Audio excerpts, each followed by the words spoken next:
आज हम 11th class का अर्धवार्षिक परीक्षा पत्र का सेकंड पार्ट सॉल्व कर रहे हैं। सेकंड क्वेश्चन है, इसमें रिक्त स्थानों की पूर्ति। नियमित वर्ण समुदाय को डैश कहते हैं, तो ये अलंकार कहा जाता है। यह पेज नंबर 22 पे आपको महत्वपूर्ण बिंदुओं के अंतर्गत पॉइंट 4 में यही लाइन लिखी है, नियमित वर्ण समुदाय को डैश कहते हैं या अलंकार कहते हैं। उसके बाद हमारा नेक्स्ट क्वेश्चन है, नेक्स्ट रिक्त स्थान है, नात की जाति का संबंध डैश से है। नात की जाति का संबंध गुण से है। इसका उत्तर आपको पेज नंबर 12 पर जो नात की जाति अथवा गुण, ये देखिए रेड पेन से मैंने अंकित किया है, यही आपको आंसर देना था कि नात की जाति का संबंध गुण से है। किससे है? गुण से। राग में कम से कम 5 स्वर आवश्यक है। ये उत्तर आपको मिलेगा पेज नंबर 5 पर। ये उत्तर आपको मिलेगा पेज नंबर 17 पर। राग में कम से कम 5 और अधिक से अधिक 7 स्वर होना आवश्यक है। ये देखिए पेज नंबर 17 पर राग की जहाँ आपके पास व्याख्या दे रखी है ना, उसका अंतिम पॉइंट है, राग में कम से कम 5 स्वर होने चाहिए। अब हमारा फोर्थ रिक्त स्थान है, राग देश डैश ठाट से उत्पन्न होती है। तो हमारा अध्याय 2 में जो राग देश का परिचय लिखा है, इसकी फर्स्ट लाइन में लिखा है, राग देश कौन से ठाट से उत्पन्न होती है? खमास ठाट से उत्पन्न होती है। तो यहाँ उत्तर होगा खमास। राग देश खमास ठाट से उत्पन्न होती है। पेज नंबर 25 पे आपको इसका उत्तर मिल जाएगा। पंडित विष्णु दिगंबर पुलुस्कर डैश घराने से संबंधित हैं। ये देखिए पंडित विष्णु दिगंबर, मैंने आपको उनका चित्र दिखाया था, और इनका घराना देखिए, इनके लिखा हुआ है यहाँ पे ग्वालियर घराना। तो पंडित विष्णु दिगंबर पुलुस्कर, नाम अच्छे से देख लीजिए, देखिए विष्णु दिगंबर पुलुस्कर, घराना इनका है ग्वालियर, और यहाँ पे क्या आएगा? ग्वालियर घराने से संबंधित हैं। इस प्रकार से आपके रिक्त स्थान कंप्लीट हो गए हैं। अब हम चलते हैं वन वर्ड आंसर्स पर। सदारंग और अदारंग किस भाषा के दरबारी संगीतज्ञ थे?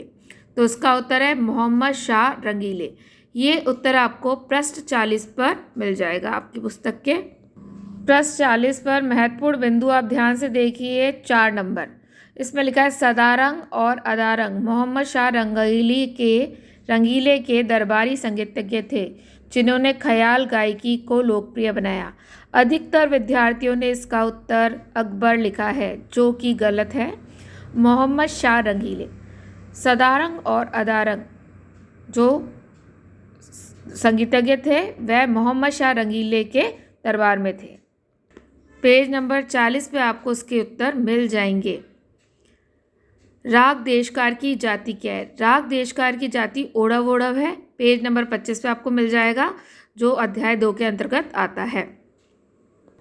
ये है पेज नंबर 25, और ये देखिए देशकार के अंदर जाति रेड पेन से अंकित की गई है, जाति ओढ़व। ठीक है, ये रहा देशकार। चौथा क्वेश्चन है, और उसका पेज नंबर 25 पे आपकी पुस्तक का ये पेज नंबर 25, और उस पर ये रहा आंसर। आपको पुस्तक इसलिए दिखा रही हूँ कि सभी प्रश्न आपकी पुस्तक के किस किस कोने से हैं, आपको उसका बारे में पता होना चाहिए। आप अपनी पुस्तक को ध्यान से पढ़ें। अब देखिए, श्रुतियों की संख्या शास्त्रकारों ने कितनी मानी है? प्रश्न क्या है? श्रुतियों की संख्या, प्रश्न 5 बोल रही हूँ मैं, संख्या शास्त्रकारों ने कितनी मानी है? 22। सभी ने सही उत्तर लिखा है, और ये आपके पेज नंबर 22 पे आपको उसका आंसर भी मिल जाएगा। ये आपका चौथे नंबर का बहुविकल्पीय प्रश्न है।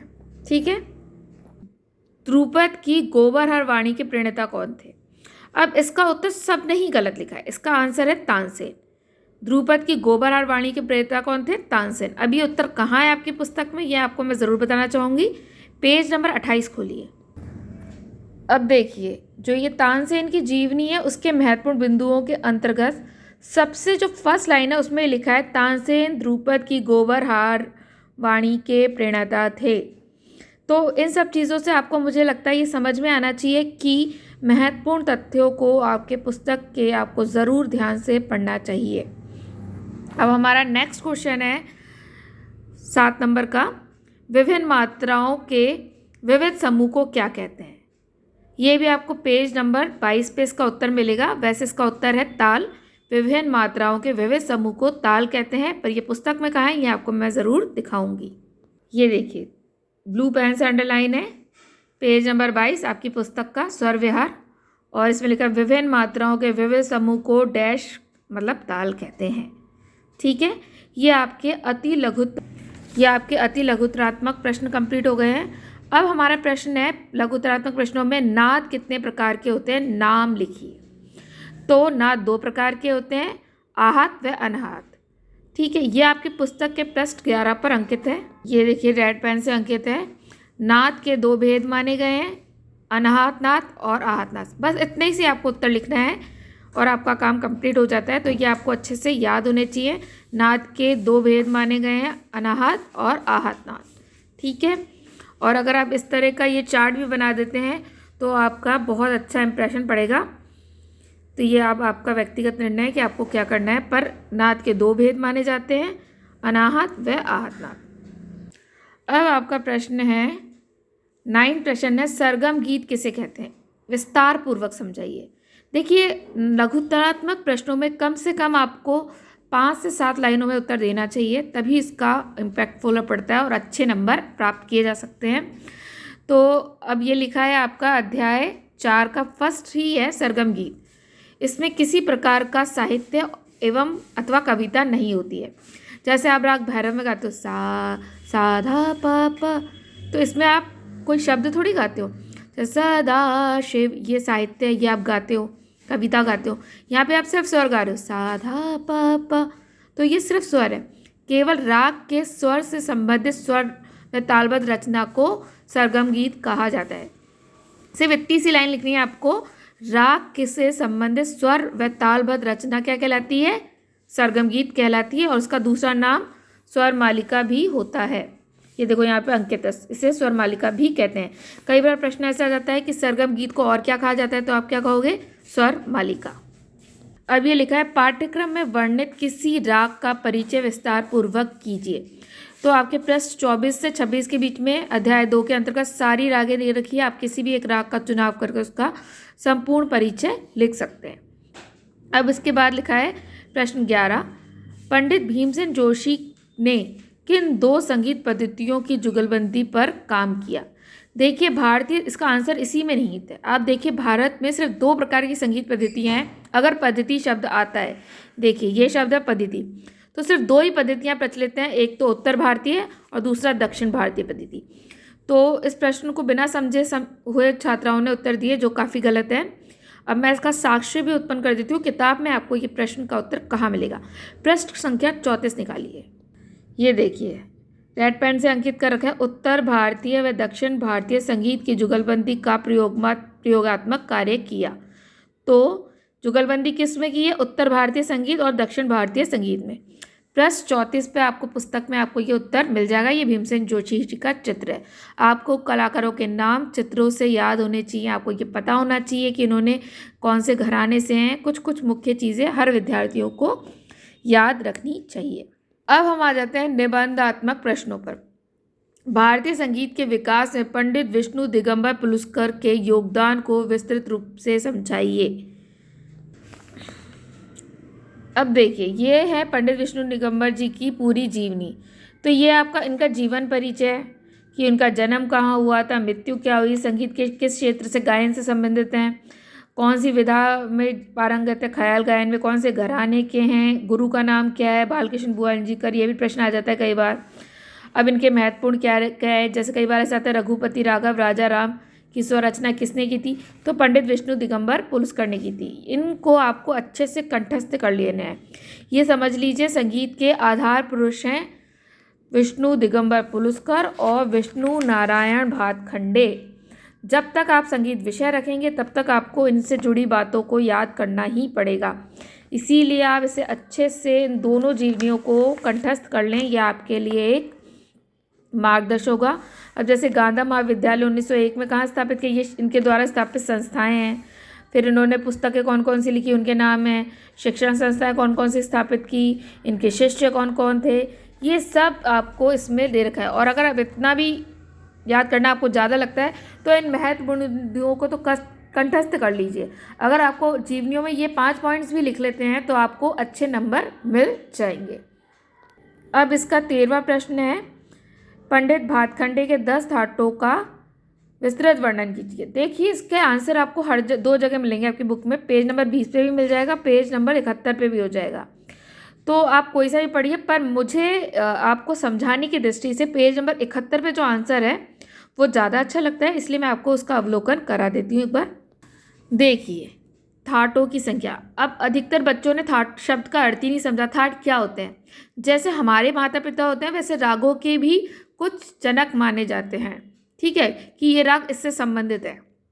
जैसे आप समझ सकते हो कि ना, इसको इस तरह ना समझ के आप ऐसे भी समझ सकते हो कि ना कुछ कलर्स होते हैं, जैसे रंगों को आप सभी जानते हैं। लाल कलर एक मुख्य कलर है। अब इसमें आप पीला मिलाओगे तो ये ऑरेंज बन जाएगा। फिर इसमें आप ऑरेंज को और रेड को मिलाओगे, कुछ और मिलाओगे तो मैरून बन जाएगा। पर मुख्य कलर तो लाल ही है ना, तो लाल को उसका जनक कहा जाएगा। उसी प्रकार से ये जो थाट है, जो स्वर उस राग में लगते हैं उसके आधार पर उन रागों को उस थाट के अंतर्गत शामिल कर दिया गया है। तो हिंदुस्तानी संगीत पद्धति में 10 थाट माने गए हैं। आपसे ये कहा गया था प्रश्न में कि भातखंडे जी के 10 थाटों का विस्तृत वर्णन कीजिए। अब आपको यही नहीं पता थाट क्या है तो आप कैसे आंसर लिखोगे? तो ये बिलावल, जिन थाटों को आप याद करते हो कि ये राग इस राग का है, आपसे पूछा जाता है कि यमन कौन सी राग का है, आप लिखते हो कल्याण थाट। तो ये 10 थाट हैं जो पंडित भातखंडी ने मुख्य मांगे हैं। देखो भातखंड का नाम लिखा हुआ है, तो ये आपको 10 थाटों के ये नाम लिखने थे। जैसे बिलावल थाट, प्रत्येक स्वर शुद्ध, इसमें कोई स्वर कोमल और तीव्र नहीं होता। कल्याण थाट महातीव्र है। खमा थाट नी कोमल है। आसावरी गाधा नी कोमल व अन्य स्वर शुद्ध। काफी थाट ग और नी कोमल व अन्य शुद्ध। भैरव रे और धा कोमल व अन्य शुद्ध स्वर। भैरवी रे गा धा नी कोमल स्वर। और मारवा थाट रे कोमल मा तीव्र। पूर्वी थाट रे धा कोमल मा तीव्र।